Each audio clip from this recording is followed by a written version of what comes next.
And so here is the article.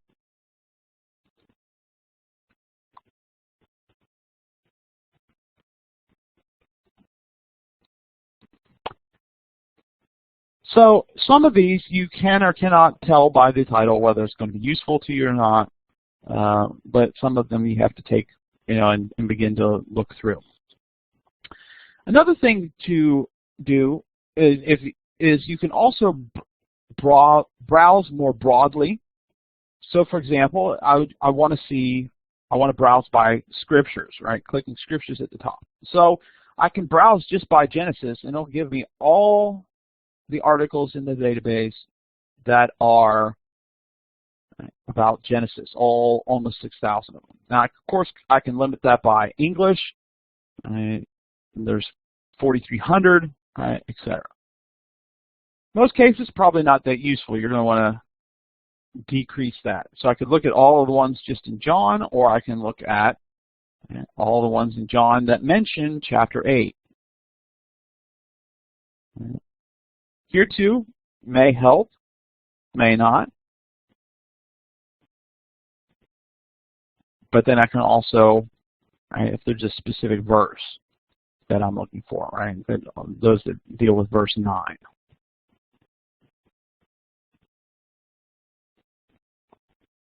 And so scholarly databases provide a useful way to collect a wide variety of articles in one place that you can then develop into a search that will be useful for you to find sources.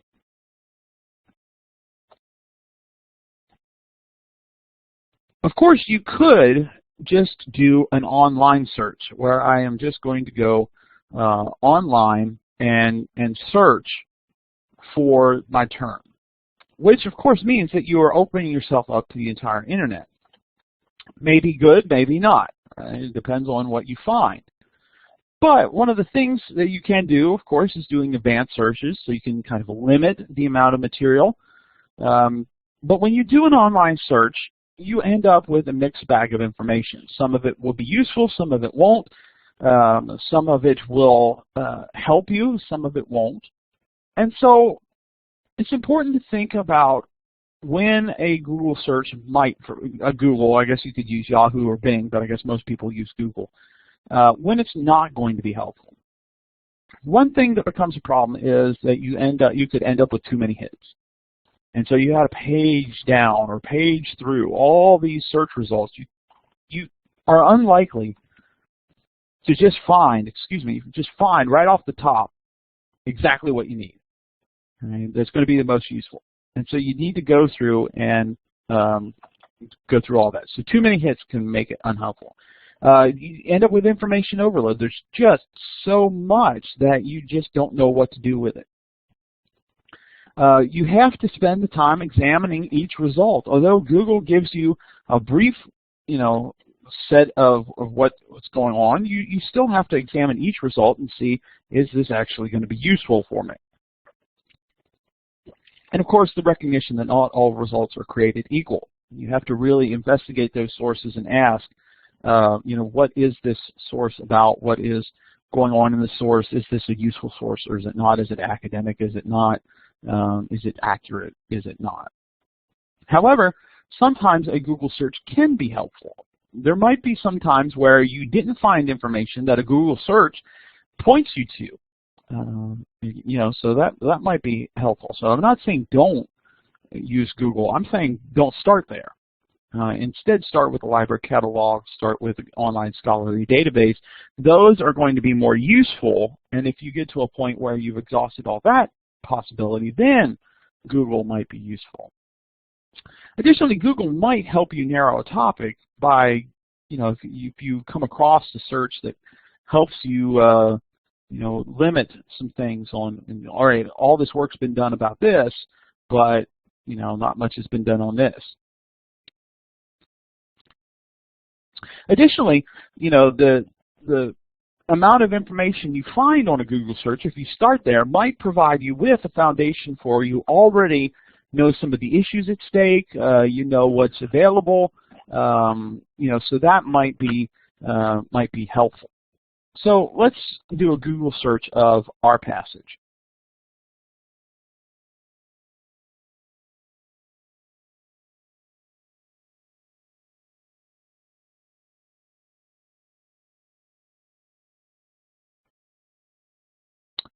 So we are looking now at a Google search of our passage.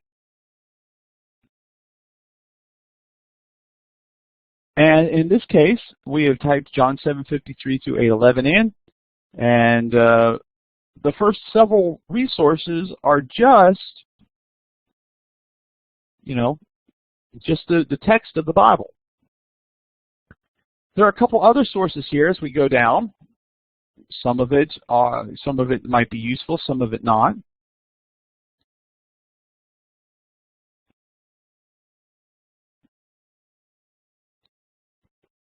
We also might just type in "woman taken in adultery" and find the passage we're looking for. And so in this case, let's go and see what Wikipedia has. In this case, Wikipedia has a pretty good entry on this issue. Well-sourced, provides you with an overall, overall history of the text, some of the issues that are addressed. But remember, Wikipedia is a general reference work, and so that is going to take into account, or you need to take that into account with how you use it. Right? Wikipedia should not be your major source. It should point you to the sources. In this case as well, Wikipedia introduces you to the term pericope adulteri, which you say, okay, what's that mean? Or woman taken adultery, passage about adultery, that this is what this passage is also known as. Well, so now you have another term that you can use to search, and discover what you what else you might be able to look at.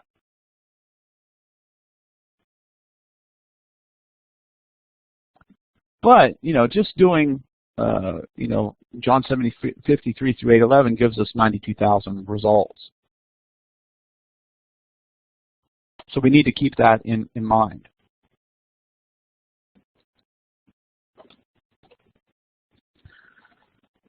So Google search might be helpful, might not be. Let's talk about other ways that you can find sources. Now that you've kind of gotten into that information, what are some other ways? How do I extend beyond this?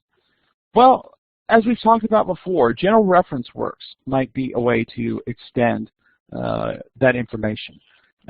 This is going to an encyclopedia or a dictionary, but again, a lot of that depends on your topic. If you're doing a particular passage, general reference works might not be helpful.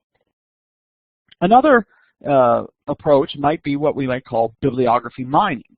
That means I have an article that's well sourced, and I look up the sources that are talked about in that. Let's look at an example here.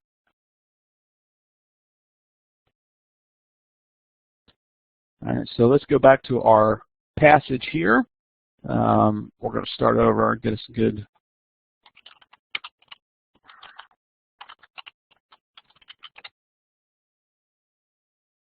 all right, and so let's pick one here, Gail O'Day. And I'm going to look at the PDF full text. And so now that I have this, I'm looking through, and oh, she has some sources, some footnotes. All right, and so if I haven't found these sources otherwise, I can find them because I've looked through what she has focused on. Of course, I've got to be careful. All right, this one, number 4 here, is French. Right, so if I don't know French, that's not going to be helpful. So bibliography mining is useful as well. Looking at subject headings, we talked about subject searches. Citation searches, that is what sources have cited this work that I've found. Right, so these are going to be newer information. And so they've looked back, they said, okay, this is a really good source. And you found that source. So what else has been used? Or who else has used this source? And then related records short search. If we think a citation searches as a vertical search, right? And so it's newer works. Related record search would be what other types of articles out there, for example, would be similar, discussing similar types of things.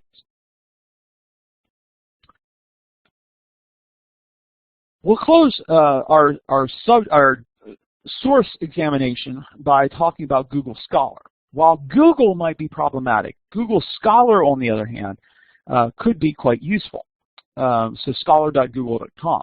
The focus of Google Scholar is to predominantly do searches of scholarly sources. Now, you might get a mixed bag. You know, and what qualifies as a scholarly source might not technically be a scholarly source, but it's going to limit you more, or going to provide you a better limit than what you did if you just did an open search. Furthermore, with Scholar, Google Scholar, you can link to the library, so if your library has it, that would be information that would be on Scholar, and so you can either pull up the article or you can see about if I can get the book, those kind of things. You can do related record searches from Google Scholar. You can do citation searches as well. So let's look at Google Scholar.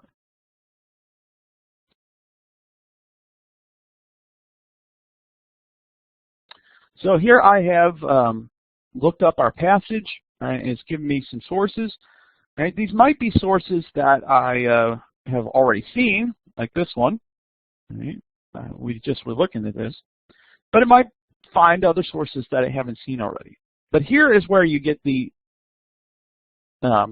citation search. Right? So this article has been cited by 27 other articles or 27 other people.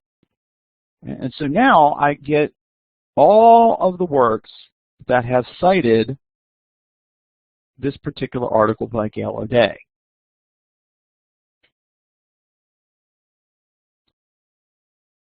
So citation search, all of them newer than 1992, so allows me to find newer material. But then also I can do a related record search. What are some related articles to this? And some of these are going to be older, some are going to be newer, but provides me with similar types of articles. Okay. These would include books, would include journals. You also, it's going to include things under a specific language, but you can, do some advanced searches, etc. There's all sorts of other things that you can do. You save citations. You can set up alerts for if I've if I'm going to be working on this project for a while, so if something new comes out, I can get an alert from Google that there's been something else come out. And so Google Scholar can be useful in a wide variety of ways for finding sources. Now, I've realized what I have been doing wrong with respect to the screen. I thought that I had been sharing what I was trying to share, but I realized that I had not. So I'm going to go back and go through briefly what we've been talking about so that you'll get the screenshot of this. And so I apologize for that. And so we'll go through now and look at a couple of different things. So now that you can see the screen, of course, this is Faulkner's website, quick links, Nichols Library. I now find books, right, library catalog to find the books, and then I'm going to use my searches. Right, so nothing. This is where I type in commentary and John.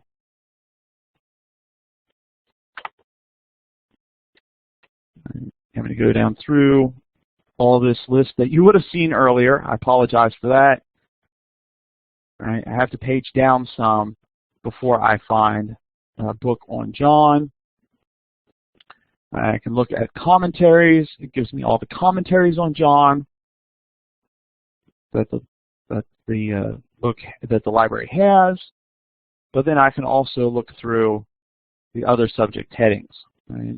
John epistle, Greek versions of John, etc. Here's where I start getting into some of the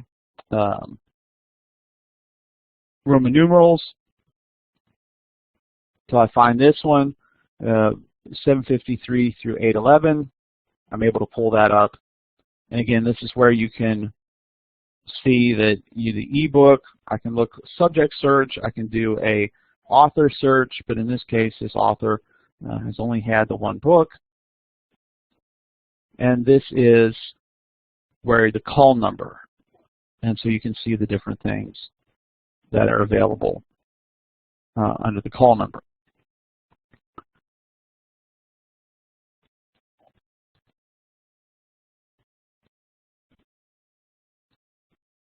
Go back to our library. This time, looking for articles. All right, the general databases that we talked about.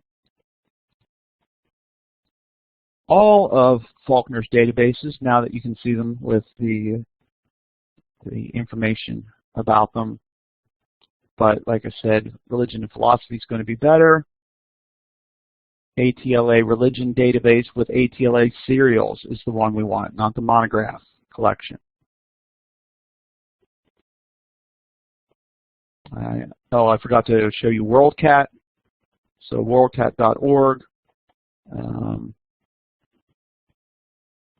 So I can type in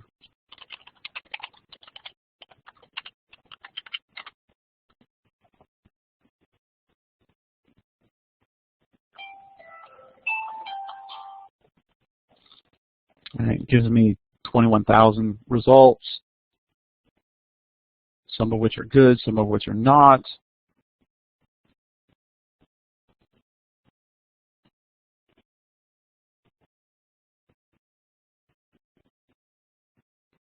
And so figuring out what is going to be useful, what is not going to be useful.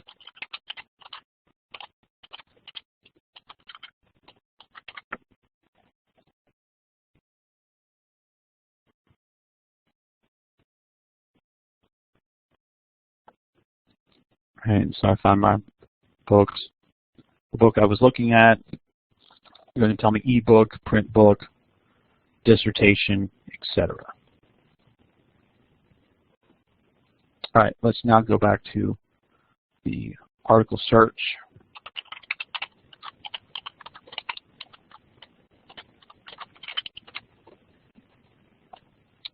Showing you now the list under the ATLA religion database.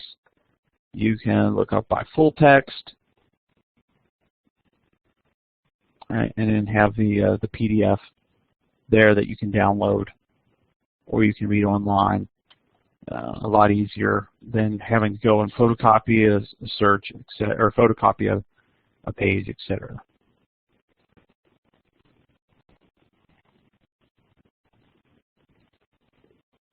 Here is where the scriptures browse button is located. As I showed you before, but that you couldn't see. All right, 6,000 articles on the book of Genesis. I can limit it by type. I can limit it by language. And I can even get more specific. All right. So I want to look at, I don't want to look at all of John, I want to look at John chapter 8, right, 300 sources. I want to look at John chapter 8, verse 9. Right. So that is all of the articles that deal with, at some level, 8 verse 9. All right, so now that you've seen how that works, hopefully that will be of help and will clarify some of the things that we're doing. I apologize for that. Lots of technical difficulties over this past week, but hopefully we're on track now, and some of that will take care of.